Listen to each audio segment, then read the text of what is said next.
नमस्कार दोस्तों, स्वागत है आप सबका आज की इस वीडियो में। हम देखेंगे कक्षा छठवीं का हिंदी विशिष्ट का मार्च का वर्कशीट का सॉल्यूशन। इस वर्कशीट का कंप्लीट सॉल्यूशन आपको इस वीडियो में मिलेगा। प्रोजेक्ट कार्ड भी आपको कराया जाएगा। तो चलिए देखते हैं, शुरू करते हैं पूरी वीडियो को।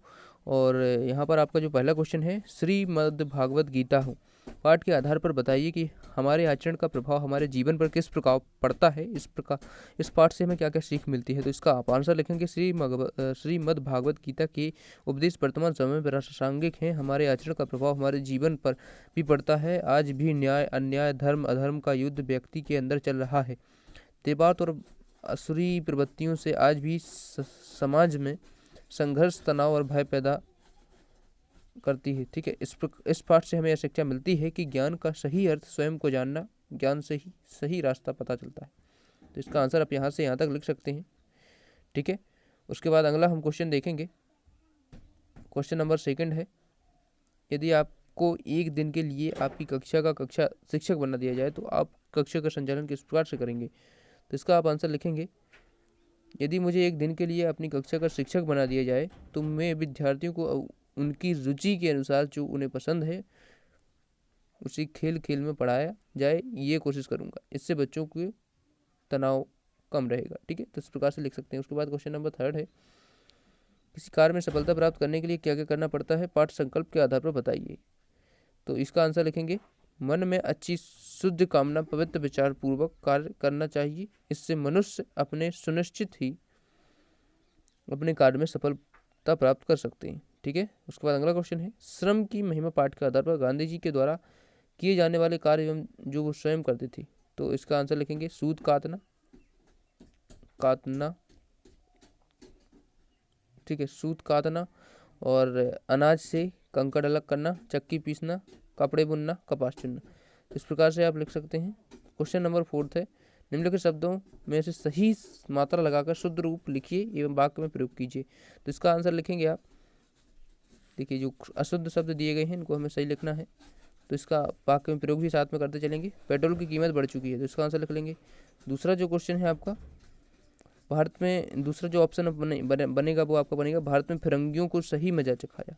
ठीक है, उसके बाद झांसी की रानी लक्ष्मीबाई को कहा जाता है। ठीक है, तो झांसी यहाँ पर लिख लेंगे।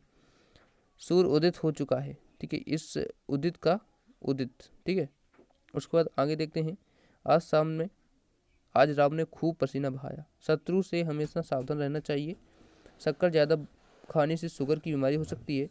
आज मैंने रिपोर्ट बनाया। तो इस प्रकार से आप लिख सकते हैं। उसके बाद क्वेश्चन नंबर 5 है, यदि रुपये का प्रचलन नहीं होता, रुपये को कागज पे नहीं छपता तो क्या होता, अपने शब्दों में लिखिए। तो इसका आंसर लिखेंगे, यदि रुपये का प्रचलन नहीं होता तो बाजार में वस्तुओं खरीदने और बेचने में बड़ी कठिनाई होती। वस्तुओं के बदले वस्तु खरीदने में वस्तु को भार के रूप में इधर से उधर लाना और ले जाना पड़ता। साथ ही व्यापारी द्वारा ली जाने वाली वस्तु की उचित मूल्य नहीं दिया जाता। ठीक है, जिस प्रकार से इसका आंसर आप लिख सकते हैं। अगला क्वेश्चन हम देखते हैं। क्वेश्चन नंबर 6 है, हमारे चारों ओर हमारे जीवन को सुलभ बनाने एवं सुविधा हेतु कई वस्तुओं, कई युक्तियों, साधनों का प्रयोग होता है। इन साधनों से हमारे पर्यावरण पर क्या प्रभाव पड़ता है। अपने गांव शहर को पर्यावरण की सुरक्षा एवं प्रदूषण से मुक्ति हेतु आप क्या क्या करेंगे, कार्य योजना बनाएं। तो इसका आंसर आप लिखेंगे, पहला है वृक्षारोपण। वृक्षारोपण करके गांव शहर के सभी लोगों को जागरूक करके ज़्यादा से ज़्यादा वृक्षों को लगवाएंगे। उसके बाद दूसरा है वाहनों का कम उपयोग करेंगे और साइकिल के उपयोग पर बढ़ावा देंगे। ठीक है, तो इस प्रकार से आप लिख सकते हैं। तीसरा ऑप्शन इसमें लिखेंगे, वनों को काटने से रोकना। वनों को काटने की जगह अधिक से अधिक पेड़ लगाने की सलाह देंगे। तो इस प्रकार से इसका आंसर आप लिख सकते हैं। अगला आप क्वेश्चन देखते हैं। क्वेश्चन नंबर 7 है, आपकी पाठ्य पुस्तक के पाठ दस्तक को पढ़िए और पाठ का सार अपने शब्दों में लिखिए। तो इसका आप आंसर लिखेंगे। उत्तर, इस पाठ में लेखक जो कि एक समाज सेवक है, हमेशा समाज सेवा में व्यस्त रहते हैं। ना तो उन्हें समय पर घर जाने की और ना ही समय पर आने का ध्यान रहता था। इससे लेखक की पत्नी उनसे नाराज रहती थी। परंतु एक बार लेखक का पुत्र सोनू छत से गिर गया और लेखक घर में नहीं थी। इस स्थिति में लेखक की पहचान वाले लोगों जिनकी सहायता लेखक करते थे, उन्होंने सोनू की मदद की। ठीक है, इस प्रकार से इसका सार लिख सकते हैं आप। उसे अपने शब्दों में भी लिख सकते हैं। उसके बाद क्वेश्चन नंबर 8 है, एक दिन राम जंगल पहुंचा।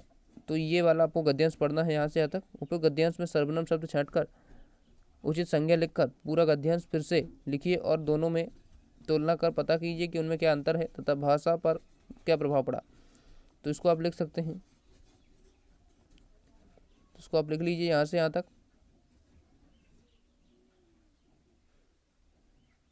तो इस प्रकार से आप पूरा लिख लीजिए इसका आंसर। उसके बाद हम आगे देखते हैं। अब हम देखेंगे प्रोजेक्ट कार्य। प्रोजेक्ट कार्य है जो कि आप 20 अंक का है, पूरा आपको करना है, 20 अंक आपको मिलेंगे। तो इसमें क्वेश्चन नंबर 9 है, जो आप जानते हैं कि हमारे आसपास की सभी वस्तुओं, स्थानों एवं प्राणियों में कुछ ना कुछ नाम होते हैं जिनसे हम उन्हें पहचानते हैं। इस तरह वस्तुओं और प्राणियों के प्रति हमारे भाव के भी, ठीक है। तो आप इस क्वेश्चन को पढ़ लीजिए और इसका आंसर अब देखिए। हम यहाँ पर संज्ञा का नाम लिखना है, तो व्यक्तिवाचक संज्ञा के उदाहरण हम लिखेंगे। किसी का भी नाम लिख सकते हैं हम, तो आप ये नाम लिख दीजिए यहाँ पर। जातिवाचक संज्ञा में हम लिखेंगे मोबाइल, टीवी, पुस्तक, जानवर, गाँव, ठीक है। उसके बाद हम स्थानवाचक संज्ञा में लिखेंगे भारत, अमेरिका, चीन, भोपाल, बालाघाट, स्थानों के नाम लिखना होता है। और भाववाचक में लिखेंगे बचपन, बुढ़ापा, मोटापा, थकावट, मित्रता। तो ये सब आप लिख लीजिए। इस प्रकार से अगला क्वेश्चन है, मन के किसी एक भाव को व्यक्त करने वाले चेहरे का चित्र बनाइए। तो देखिए इस प्रकार से इसका बना है।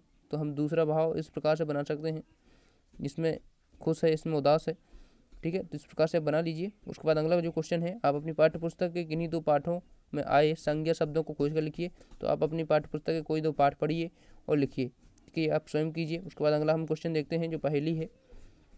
पहेली है क्वेश्चन नंबर 10 में, संकेतों के आधार पर पहेली हल कीजिए। तो पहेली में आपको जो कुछ संकेत दिए गए हैं, प्रतिकूल का विलोम, तो ये अनुकूल होता है, तो हम इसको लिख देंगे, ठीक है। शोभनीय का विलोम पूछा है तो अशोभनीय इस प्रकार से लिख देंगे, ठीक है। और पूछा है इसमें डरावना का पर्यायवाची, तो ये भयानक होता है, तो आप भयानक लिख देंगे। अधिक का पर्यायवाची कम होता है, ठीक है। चिंतन का मनन, और यहाँ पर और पूछा है वंदना या पीड़ा का समानार्थी शब्द, तो ये होता है यातना। तो इस प्रकार से आप सभी को भर लीजिए, पूरा इसको पढ़ लीजिए। तो इस प्रकार से हमारा कंप्लीट वर्कशीट का सॉल्यूशन हो चुका है। Thanks for watching. चैनल को सब्सक्राइब नहीं किया है तो कर लीजिए।